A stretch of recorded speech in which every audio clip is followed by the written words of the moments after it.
কোটা সংস্কারের দাবিতে complete shutdown ঘিরে সারা দেশ রণক্ষেত্রে পরিণত হয়েছে। বিভিন্ন স্থানে শিক্ষার্থীদের সঙ্গে পুলিশের দফায় দফায় সংঘর্ষ হয়েছে। আহত হয়েছেন শত শত শিক্ষার্থী। প্রতিনিধিদের পাঠানো তথ্য ছবিতে বিস্তারিত জানাচ্ছেন পিন্টু হাজং।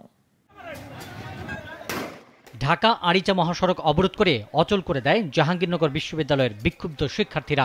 পুলিশ বিজিবির সঙ্গে দফায় দফায় সংঘর্ষের ঘটনা ঘটছে।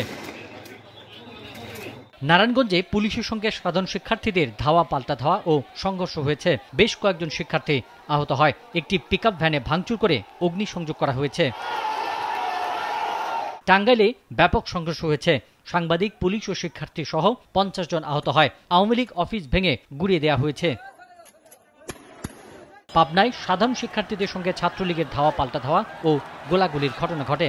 এ সময় শিক্ষার্থীরা ছাত্রলীগের 5টি মোটরসাইকেল ভাঙচুর করে। সিলেটের শাহজালাল বিজ্ঞান ও প্রযুক্তি বিশ্ববিদ্যালয়ের শিক্ষার্থী পুলিশের সঙ্গে সংঘর্ষ হয়েছে। এতে পুলিশ সহ শতাধিক শিক্ষার্থী আহত হয়। এর মধ্যে 10 জন শিক্ষার্থী ও 2 জন পুলিশ সদস্যর অবস্থা গুরুতর। বরিশাল বিশ্ববিদ্যালয়ের শিক্ষার্থীদের সাথে পুলিশ বিজিবির দফায় দফায় সংঘর্ষ হয়। শিক্ষার্থী ও সাংবাদিক সহ অন্তত 60 জন আহত। 44 জন বরিশাল সেবাচিম হাসপাতালে ভর্তি হয়েছেন। দিনাজপুরে আওয়ামী লীগ বসুনিয়া প্রত্যেক কার্যালয় এবং মোটরসাইকেলে ভাঙচুর ও অগ্নিসংযোগ করা হয়েছে। শহরে যান চলাচল ও দোকানপাট বন্ধ। উভয় পক্ষের অন্তত 50 জন আহত হয়েছেন। থমথমে পরিস্থিতি বিরাজ করছে। মাদারীপুরে কোটা সংস্কার আন্দোলনে ছাত্রলীগ ও পুলিশের ধাওয়ায় লেকে 2 শিক্ষার্থী নিখোঁজের পর একজনের মরদেহ উদ্ধার হয়েছে। সাংবাদিক সহ আহত অন্তত 30 জন। ঘটনাস্থল থেকে 6 জনকে আটক করেছে পুলিশ।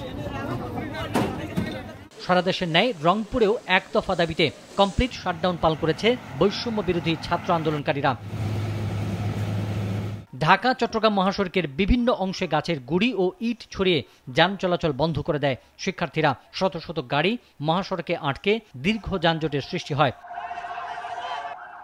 গাজীপুরের শ্রীপুরে ঢাকা ময়মনসিংহ মহাসড়ক অবরোধ করেছে আন্দোলনকারী শিক্ষার্থীরা। এছাড়াও নওগাঁ, জয়পুরহাট, লালমনিরহাট, ময়মনসিংহ, শেরপুর, রাজবাড়ী, চুয়াডাঙ্গা, যশোর, ঝিনাইদহ, মুন্সিগঞ্জ, হবিগঞ্জ, নীলফামারী ও লক্ষ্মীপুরেও শিক্ষার্থীদের বিক্ষোভ মিছিল ও সংঘর্ষ হয়েছে। পিন্টু হাজং, নাগরিক। ওয়ালটন ফ্রিজ কিনে অনেকের মতো আপনিও হয়ে যেতে পারেন মিলেনিয়াল। সেরা পণ্যের সেরা অফার।